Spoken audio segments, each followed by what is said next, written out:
त्या सगळ्या चर्चेच्या माध्यमातून आज आदिराव जानकर हे त्या ठिकाणचे उमेदवार महायुतीचे आहेत असं आपल्या मार्फत घोषित करतो। मला विश्वास आहे की अतिशय चांगल्या मताच्या फरकाने जानकर साहेब यावेळेला संसदेमध्ये आमच्या समेत काम करण्यासाठी असतील असा विश्वास सुद्धा त्या ठिकाणी या निमित्ताने व्यक्त केला। शेवटी खरं तर निवडून येणारे कॅन्डिडेट अशा पद्धतीने सुरुवातीपासून त्यांची चर्चा होती। आता राजेश विटेकरांबाबत आणि त्यांनी तयारी देखील सुरुवात केली होती, परंतु आता आपल्या मित्रपक्षाला आपण जागा दिल्यानंतर आता त्यांच्या बाबतीत काही वेगळा पक्ष घेतोय का? विधान परिषदेच्या निवडणुका अगदी तोंडावर आहेत, उद्या निवडणूक असेल तर त्या देखील होतील, बदल त्यांना तिथं संधी दिली जाईल किंवा राज्यसभेवर संधी दिली जाईल। एक असं आहे की राजेश विटेकर एक चांगले कार्यकर्ते आहेत। 2019च्या निवडणुकीमध्ये लोकसभेला त्यांनी अतिशय उत्तम पद्धतीने लढत त्या ठिकाणी दिली। काही थोड्याशा मताच्या फरकाने त्यांचा पराभव झालेला आहे। जिल्हा परिषद अध्यक्ष आहे ना, त्यांनी सुद्धा त्यांनी उत्तम काम केलेलं आहे आणि त्याच्यामुळे त्यांच्यासारख्या एका तरुण कार्यकर्त्याला पक्षाच्या मार्फत सन्मानपूर्वक योग्य ती संधी देण्याचा निर्णय राष्ट्रवादी काँग्रेस पक्षाचं पार्लमेंटरी बोर्ड त्या ठिकाणी निश्चितपणाने घेणार। सुनीलजी, तुमचे जे ज्येष्ठ सहकारी बीजेपी त्यांनी असं त्यावेळेला म्हटलं होतं, एकनाथ शिंदे जेव्हा झाले तेव्हा छातीवर दगड ठेवून हा सगळा निर्णय घेतला होता।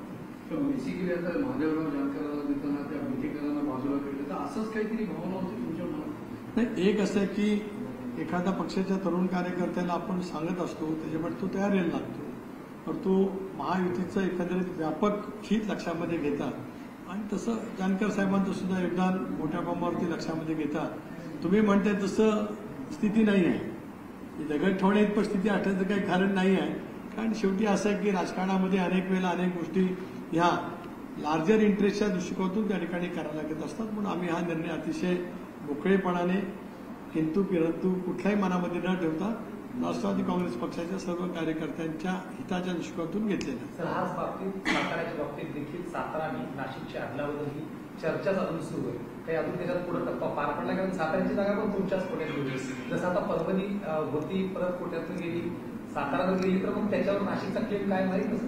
Weight and watch, still wait and watch for some few hours, few days.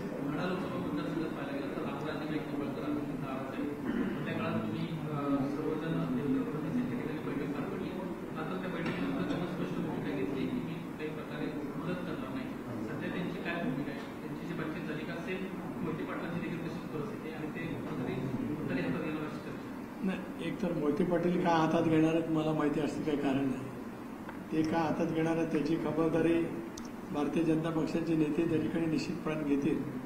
तो रामराजे नाईक निंबाळकर, आदरणीय दादा, स्वतः देवेंद्रजी एकत्रितपणाने त्या ठिकाणी चर्चा निश्चितपणे झालेली आहे आणि महायुतीला पूरक पोषक पैचं काम रामराजे आणि त्यांच्या सर्व सहकार्याच्या हातून नक्की त्या ठिकाणी होईल। सर, धाराशिव जागेबद्दल देखील ती जागा देखील तुमच्याच वाटेला जवळपास निश्चित आहे, वारंवार चर्चा होती। आज सकाळी देवेंद्रजींबद्दल विचारतात असता सगळ्यांनी मिळून ठरवा, मात्र अजून उमेदवार सापडत नाहीये का? कारण तिथं जो सध्याचा विद्यमान खासदार आहे त्यांच्या विरोधात अजून ताकदीचा उमेदवार राष्ट्रवादीला सापडत नाही असं म्हणायचं, कारण खूप दिवस झाले ते रखडले। हे अजिबात त्याच्यात तथ्य नाही। राष्ट्रवादी काँग्रेस पक्षाकडे 4-5 मजबूत उमेदवार आहेत, त्याच्यातून आम्ही कन्सेशनली उमेदवार शोधतो। उमेदवार आमच्याकडे पहिल्यापासून 4-5 आहेत की जे दावेदार आहेत आणि ते दावेदार नुसते नाहीत, उमेदवार एक पुरती निवडणुकीमध्ये यश मिळवण्या इतपत दावेदार त्या ठिकाणी आहेत। त्याच्यामुळे काही वेळेला एकापेक्षा अधिक दावेदार असले तर थोडंसं कन्सेशन निर्माण करण्यामध्ये थोडासा वेळ जाऊ शकतो। मला असं वाटतं आज संध्याकाळी किंवा उद्यापर्यंत असंच घाईगर्दीने तुम्हाला बोलून मला त्या जागेची उमेदवारी घोषित करावी लागणार आहे।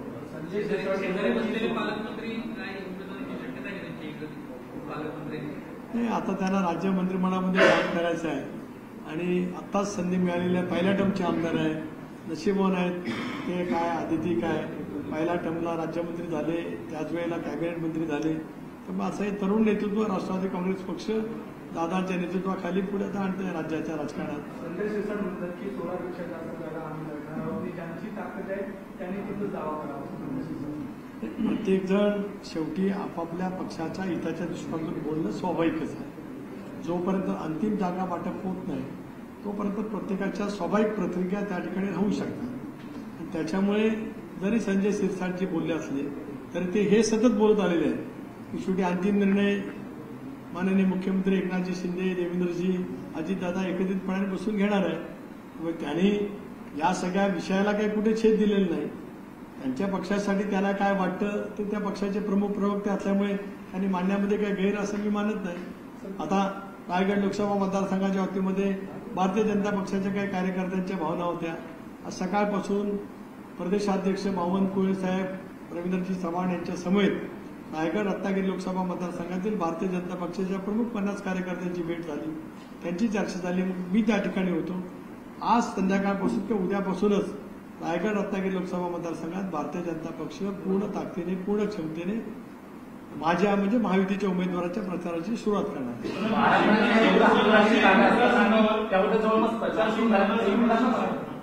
बारामतीबद्दल एवढं स्पष्ट असताना की उमेदवार जवळपास प्रचाराला लागलाय, सगळे तिथले जे काही नाराज आहेत त्यांच्या भेटीगाठी होत आहेत, प्रत्येक ठिकाणी होते. उमेदवार का जाहीर होत नाहीये, खास करून बारामती म्हणजे सगळं गणितच फिरते, तर उमेदवार का जाहीर होत नाही? गणित तिथेच फिरत राहणार नाही. त्याच्या दारा कोणाच्या मनामध्ये शंका करणार आणि ते फिरताना गणित तो काठा जो आहे घड्याळाचा तो बरोबर तसाच लोलकाप्रमाणे फिरत राहणार आहे. त्याच्याबद्दलही काही नाही.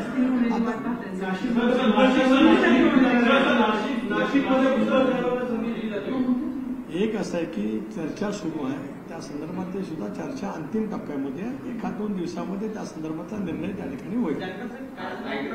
तुम्हाला ताकद दाखवण्याची वेळ येते. तुम्ही पवार साहेबांकडे 3 वेळेस गेला, नंतरच माहितीने तुमचा सन्मान केलेला आहे. कदाचित सुमित्रा पवार बारामतीमधून जर उमेदवार नसत्या तर कदाचित आज तुम्ही या ठिकाणी नसतात का, काय सांगाल?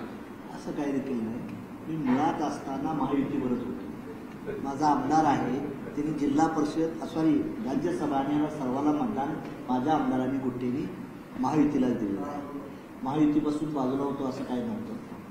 विशेष म्हणजे राजकारणात एकमेकाचं चढउतर होत असतात, मैत्री होत असते, बोलणं होत असतं. त्या माध्यमातून माझ्या पक्षाला 4 राज्यात मान्यता मिळाली आणि मी पहिल्यापासून महायुतीवरच होतो. महायुतीवर काही झालं होतं, पण महायुतीनं आम्ही तिकडे चर्चा चालल्यानंतर त्यांनी आम्हाला सन्मान दिला. त्याबद्दल मी अजितदादा, देवेंद्र फडणवीस, एकनाथ शिंदेचं अभिनंदन करण्यासाठी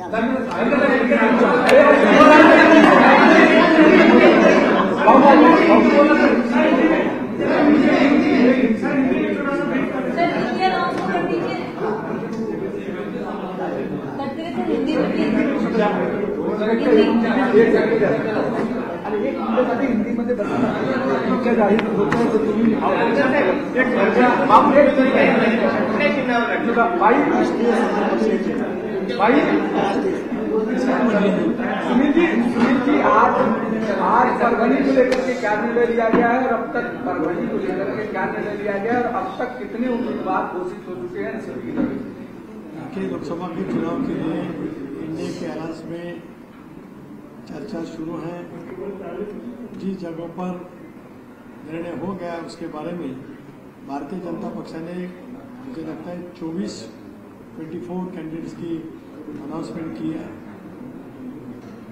एकनाथ जी शिंदे साहब ने 8 उम्मीदवारों की घोषणा की है. राष्ट्रवादी कांग्रेस पार्टी की तरफ से हमारे राष्ट्रीय अध्यक्ष अजित दादा ने रायगढ़ और शिरू के बारे में उन्होंने घोषित किए हैं. परभणी की जगह राष्ट्रवादी कांग्रेस की कोटे में आ गई है और हमने राष्ट्रवादी कांग्रेस पार्टी के कोर ग्रुप ने और कोर ग्रुप के बाद माननीय मुख्यमंत्री एकनाथ जी शिंदे, आदरणीय देवेंद्र जी फडणवीस साहब के साथ बात करने के बाद हमने ये तय किया कि जो जगह परभणी की राष्ट्रवादी कांग्रेस पार्टी को मिली है उस जगह पे हमारे मित्र पक्ष के अध्यक्ष श्री जानकर साहब वो वहाँ पे लड़ेंगे. अब तक बारामती को लेकर के आपने 2 बार अधिकृत घोषणा कर दी है, लेकिन अब ऑफिशियल आज भी मानते हैं कि टोटल 7 सीटों में से 5 सीटों पर आपके उम्मीदवार तय होंगे और सीटें भी तय होंगी. देखिए 8 सीटों के लिए हम वहाँ पे हमारी बात चल रही है. मुझे लगता है कि आने वाले 1-2 दिन में उसके बारे में तय हो जाएगा और जो कुछ हमारे उम्मीदवार घोषित करने के just wait and watch for a couple of days.